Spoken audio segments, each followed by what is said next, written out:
82 to 85 in the geography textbook, we're looking at river systems. And a river system here on the left, it says the whole network of streams and lakes that come together to form one river. So they're all connected to each other. And then starting at the top of the page, it's going to be talking about erosion. And erosion is when water or wind wears down rocks or soil. So it changes the landscape over time. Water is the most common agent of erosion. Water erosion is most evident in valleys that rivers have carved into the landscape. These valleys are among the most heavily populated regions of the planet for many reasons. Valleys often have fertile soils because rivers carry loads of sediment down to the ocean. Streams are also a convenient means of transportation. For example, Canada's great rivers were the highways of the historic fur trade. In this section, you will investigate the characteristics, the importance, and the issues of some of the world's major river systems. Great rivers of the world.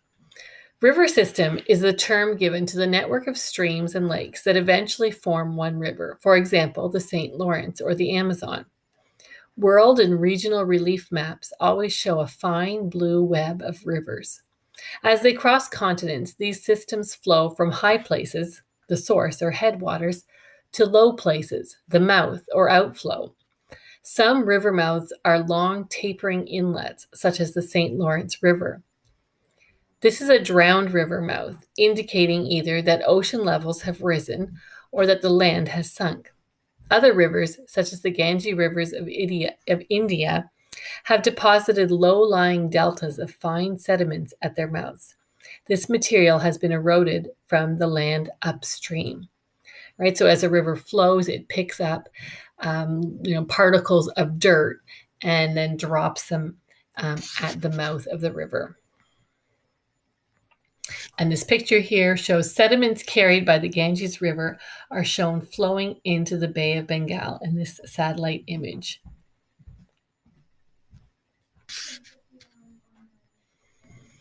Here are the world's longest river systems. We've got the longest being the Nile River in Africa. That's in Egypt. It's mentioned in the Bible. We've got the Amazon River, which is in South America. The Yangtze River in Asia, the Mississippi-Missouri River in North America, the Yenisei River in Asia, and the Amur River in Asia as well. And then on this next page, we're going to look at a closer look at the Yangtze, which is in China. The Yangtze River is the world's third longest. It begins high in the Tangula Mountains of eastern China at an altitude of 4,880 meters. The Yangtze flows rapidly through scenic gorges, high-walled canyons cut deep into the land, and then crosses a wide, flat plain. So it begins here in the mountains, travels toward the East China Sea. This fertile region is home to several 100 million people. Ocean ships can carry trade goods far inland, from the Yangtze's outflow near the port of Shanghai to the city of Wuhan, located 1,100 kilometers upriver. So here is Shanghai, where the river meets the ocean, and then we've got a lot of population around there. There's the city of Wuhan, which 2 years ago probably none of us would have heard of, and now we have. It says, why are there so many large cities close to the Yangtze River? Right, you know that rivers are very important for transportation. The gorges area of the Yangtze will be greatly changed by the building of the new dam. And then Shanghai, a port city of 18 million people, is located at the mouth of the Yangtze River. China is changing its great river. The Chinese government is spending the first decade of the 21st century constructing an enormous dam across the gorge section. The Three Gorges Dam will be the largest hydroelectric power project in the world. It will also help control the problem of flooding downstream and make it easier for ships to navigate upstream from the East China Sea. There are heavy costs to the Three Gorges project. China must borrow to pay for the multi-billion-dollar dam and the relocation of 13 cities. They are below the water level of the 700-kilometer-long reservoir that will back up behind the completed dam. Environmentalists warn of great damage to natural habitats. They estimate that the livelihoods of 75 million farmers and fishers in the valley could be threatened. And now we'll continue here to page 84, looking at drainage patterns. Rivers are part of a larger natural system that continually recirculates the Earth's water. Canadian rivers are fed by melting snow in the early spring and by rainfall the rest of the year. Rivers carve two different patterns as they carry surplus moisture from the land. Dendritic and trellis drainage patterns are the result of different landforms and underlying rocks. So here we have a picture of dendritic drainage, the most common type. If rivers cross a gradual slope over one basic type of rock, this tree-like pattern will be cut into the landscape. The main stem of the river points downstream to the river mouth, and each branch joining the main river is called a tributary. Right, so we've got little streams that come to a larger branch that feed the main branch or river. So that's called dendritic. I cannot say that word.